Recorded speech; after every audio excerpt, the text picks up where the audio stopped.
নমস্কার বন্ধুরা, আজ তোমাদের সাথে কথা বলবো প্রতিজ্ঞা সিরিয়ালের আজকের পর্বটা নিয়ে। তাহলে চলো এবার ভিডিওটা শুরু করা যাক। হ্যাঁ বন্ধুরা, আমরা আজকের পর্বে দেখতে পাবো যে ছুটি যায় অভিদের বাড়িতে এবং ছুটি বলে এই বাড়িটা খুব চেনা চেনা লাগছে, মনে হচ্ছে আমি আগেও এই বাড়িতে এসেছি।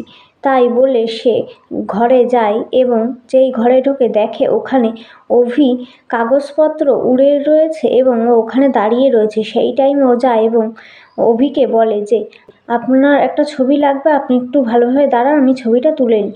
তখন অভি বলে না, আমি কোনো ছবি তুলবো না।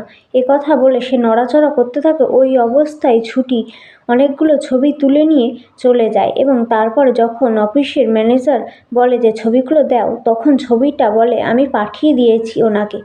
তারপর লোকটা যখন ছবিটা বের করে তখন দেখে যে লোকটা হা হয়ে রয়েছে এবং তখন লোকটা আবার উল্টো ছুটির মুখের দিকে তাকিয়ে থাকে এবং ছুটিও তারপরে আবার ওই ছবিটার কথা ভাবতে থাকে। তাহলে বন্ধুরা, প্রতিজ্ঞা সিরিয়ালে আমরা আজকের পর্বে এমনটাই দেখতে পারবো। তোমাদের এই আজকের পর্বটা কেমন কি লাগলো তা কমেন্ট করে জানাতে ভুলো না। ধন্যবাদ জানাই সবাই।